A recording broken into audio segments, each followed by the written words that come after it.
professores! Eu sou o professor Pedro Júnior e estamos com mais um estudo para professores de jovens. Na ocasião, estudaremos a 12ª lição, que tem por título Evidências de um fiel seguidor de Jesus. O texto principal nos diz: nisto conhecemos que amamos os filhos de Deus, quando amamos a Deus e guardamos os seus mandamentos.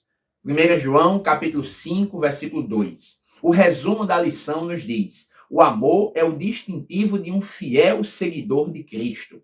Somente em Deus experimentamos a perfeição do amor. São três os nossos objetivos. Primeiro, mostrar que o amor é a base da fé, explicar as bases do nosso novo nascimento e conscientizar do que é a vida eterna. O texto bíblico está escrito em 1 João, capítulo 5, dos versículos do 1 a 5. É importante que você faça essa leitura com os seus alunos de forma alternada e dinâmica, para que todos possam compreender o texto bíblico base para a nossa lição. Pois bem, a título de introdução, nós podemos dizer que o amor é o distintivo de um fiel seguidor de Cristo. Hoje nós falaremos muito sobre amor.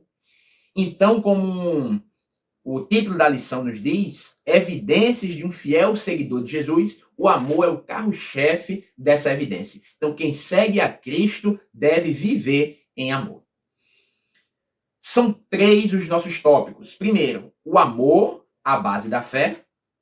Segundo, as bases de nosso novo nascimento. E terceiro, o que é a vida eterna. No primeiro ponto, querido professor, nós separamos aqui para você algumas dicas.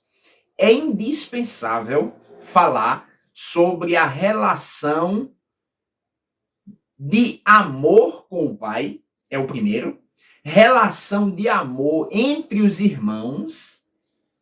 E em terceiro, a relação de amor e fé na pessoa de Jesus Cristo. Então, essas três perspectivas ou dimensões de amor é indispensável você explicar para os seus alunos nesse tópico 1. Vamos lá. Primeiro, nós temos a relação de amor com o Pai. O próprio versículo 3 do texto bíblico, você pode reler com seus alunos. Quem ama a Deus precisa guardar os seus mandamentos. Então, a relação de amor entre nós e Deus é materializada na nossa observação em relação aos seus mandamentos. É impossível dizer que ama a Deus e não cumpre o que ele ordena. Então, se eu digo que amo a Deus, eu preciso cumprir os seus mandamentos, como bem expressa o versículo 3 de 1 João, capítulo 5. Porque este é o amor de Deus, que guardemos os seus mandamentos, e os seus mandamentos não são pesados. Segundo, relação de amor entre os irmãos. Está no versículo 1 do texto bíblico, 1 João, capítulo 5. Quem ama a Deus, ama o seu irmão. O versículo 2 também. Quem guarda os mandamentos, ama o seu irmão. Um dos mandamentos, ordenanças divinas, é que nós amemos ao nosso próximo como a nós mesmos. Então, se nós dizemos que amamos a Deus, nós precisamos amar o nosso irmão. Se nós guardamos os mandamentos de Deus, precisamos amar o nosso próximo. Você pode relembrá-los também daquela parábola do bom samaritano.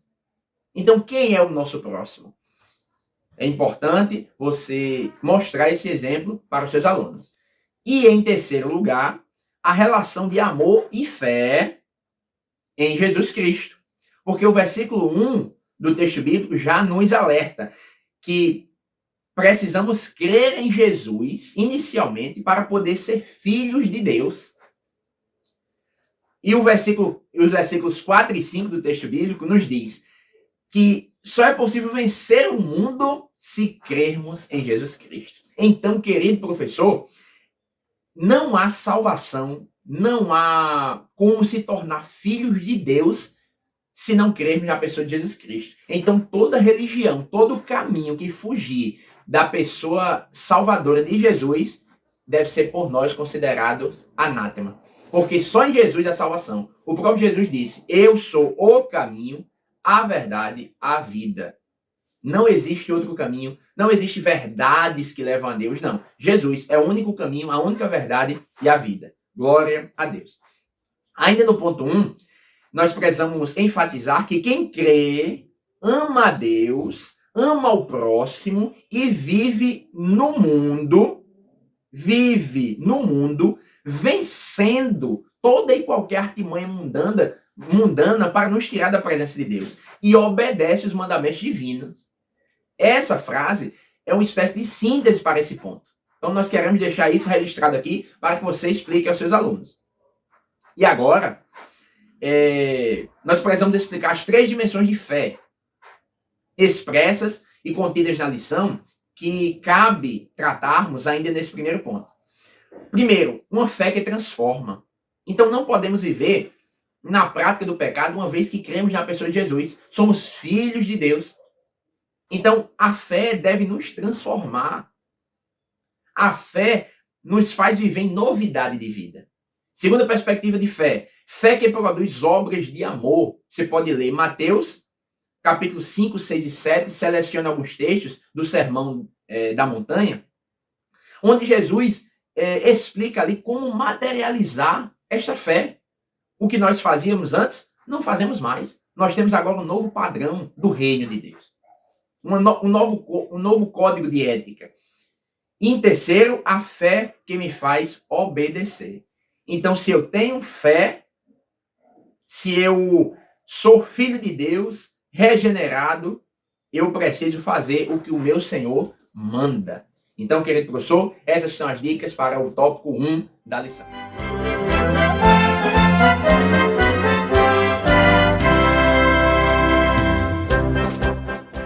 Momento EBD. O que é o momento EBD? São aqueles 5 minutinhos que você fala para o seu dirigente, pedindo espaço a ele no culto para divulgar, anunciar a escola bíblica dominical. Fale sobre o que você está estudando com a sua turma. Convide a igreja a participar da escola bíblica dominical. Diga o quão rico é estudar a palavra de Deus. Eu tenho certeza que Deus tocará no coração das pessoas da sua congregação e próximo domingo, quem sabe, a sua EBD estará lotada de pessoas sedentas por estudarem a palavra de Deus. Então, faça o momento EBD. Não perca tempo, não deixe passar este momento tão importante. Converse com o seu dirigente e dará tudo certo em nome de Jesus.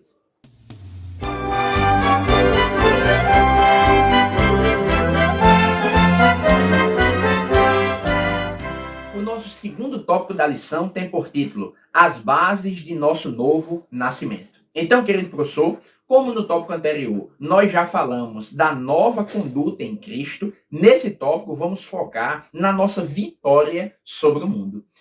Jesus venceu o mundo e nos outorgou esta possibilidade de vencer o mundo também, se crermos na pessoa de Jesus Cristo, como já lemos.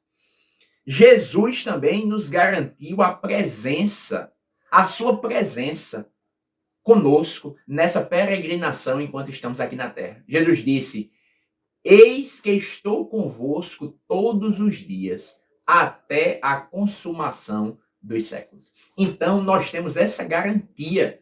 O Espírito Santo habita em nós. Jesus está conosco todos os dias e nele nós vencemos. É por isso que o tópico 2 vai tratar também sobre a força espiritual da maldade ser forte em relação a nós enquanto humanos. Mas nós não estamos sozinhos. Deus está conosco. Então, em Jesus, nós vencemos. É por isso que fora de Jesus não tem como vencermos. E aí eu trouxe um subsídio bem interessante na nossa declaração de fé das Assembleias de Deus, na página 111 e 112, sobre a salvação e o processo de regeneração. Aqui está a nossa declaração de fé. Vamos para a página 111 e 112. Nossa declaração diz o seguinte: a salvação é nos oferecida pela graça, mediante a fé, no sacrifício de Jesus Cristo na cruz do Calvário. Ela é eterna, completa e eficaz. A salvação em Jesus Cristo não é um mero assentimento intelectual, e sim um renascimento espiritual, que se dá na vida do pecador arrependido. Atenção agora, no ato da aceitação, o pecador é imediata e simultaneamente salvo, justificado e adotado como filho de Deus. A partir daí, entramos no processo de santificação até a sua glorificação final no dia de Cristo. Então, entendemos que o salvo é o pecador que Cristo resgatou das trevas e libertou do pecado e da morte espiritual e que agora está livre da condenação eterna. Olha esse versículo, Romanos 8, 1 e 2. Portanto, agora, nenhuma condenação há para os que estão em Cristo Jesus, que não andam segundo a carne, mas segundo o Espírito. Porque a lei do Espírito de vida em Cristo Jesus me livrou da lei do pecado e da morte. Então, querido professor, nós não estamos sozinhos. Deus, em todo momento, nos ajuda no processo de salvação. Ele nos transforma, nos liberta do pecado, das amarras do pecado e nos torna livres para adorá-lo e servi-lo em espírito e em verdade. Ainda, na página 112, sobre a regeneração. O que é a regeneração? É importante você explicar.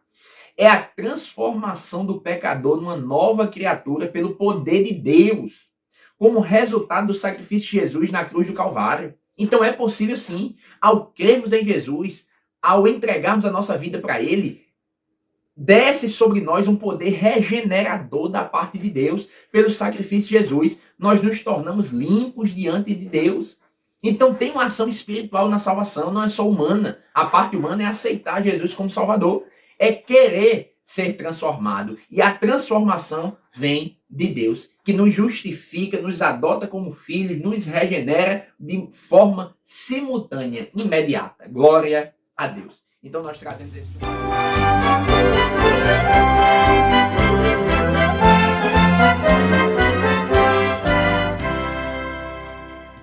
Agora, querido professor, chegamos ao nosso terceiro ponto da lição, que tem por título O que é a vida eterna. Aqui nós também separamos alguns subsídios para você. Nós não podemos esquecer de conscientizar nossos alunos sobre a vida eterna ser um relacionamento e não apenas um lugar. 1 João capítulo 5, versículo 11, nós encontramos essa verdade. A vida eterna é manter um relacionamento verdadeiro com o Mestre, a tal ponto que isto nos seja suficiente. Dele vem a vida eterna, nele está a vida eterna. Então nós precisamos reconhecer a vida eterna como está em Jesus Cristo. Na vida eterna não vai haver tédio. Nós não vamos ficar entediados, não. Lá vai ser uma vida excelente de conhecer e continuar conhecendo a Deus, porque Deus é inesgotável. Ainda na eternidade, nós não teremos como esgotar Deus, porque Ele é o Criador por excelência. Então vai ser uma vida de eterno aprendizado ao lado de Deus. Nós estaremos para sempre com o Senhor, vendo face a face, estando com Ele. A sua presença não tem como deixar o ambiente chato, não tem como. Então nós precisamos explicar isso aos nossos alunos, porque às vezes alguém pergunta assim, como é lá? A gente vai ficar glória, glória, glória, glória, glória, sem parar? A gente vai ficar santo, santo, santo, santo? Nós viveremos para sempre com o Senhor. Então é esplêndido, é magnífico, e a nossa lição tenta nos trazer isso. É uma vida de relacionamento com Cristo. É relacionamento. Lá não há tédio. É um belo relacionamento com Jesus. Declaração de fé, na página 43. Quero trazer um subsídio sobre quem é Jesus. 43 da nossa declaração de fé. O Senhor Jesus Cristo é, desde a eternidade, o único Filho de Deus e possui a mesma natureza do Pai. Como afirmam os credos, substancial com o Pai. Em grego, dá a ideia de mesma substância com o Pai. Qualifica a unidade de essência do Pai e do Filho. Jesus disse, eu e o Pai somos um. Em João capítulo 10, versículo 30. Ele é a segunda pessoa da Trindade, como já falei, e foi enviado pelo Pai ao mundo. Ensinamos que o Filho se fez carne, possuindo agora duas naturezas, a divina e a humana, sendo verdadeiramente Deus e verdadeiro homem. Acreditamos em sua concepção sem pecado no ventre da Virgem Maria. Acreditamos em sua concepção sem nenhum pecado, diferente de nós.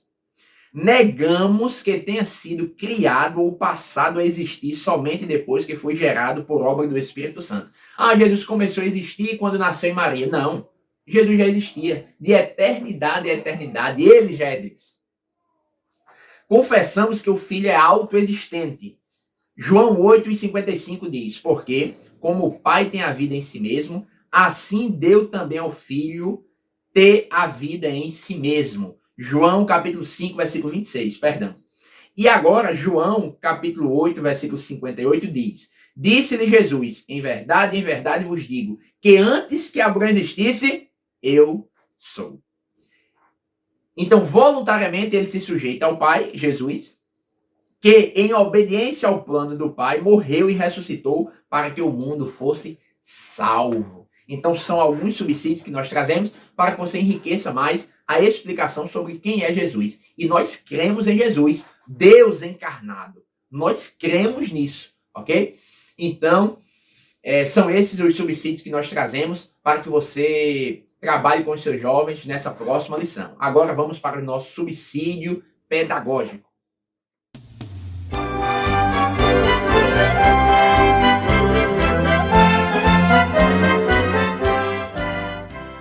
Olá, professor! Estamos com mais um momento de subsídios pedagógicos para que você venha enriquecer cada vez mais as suas aulas.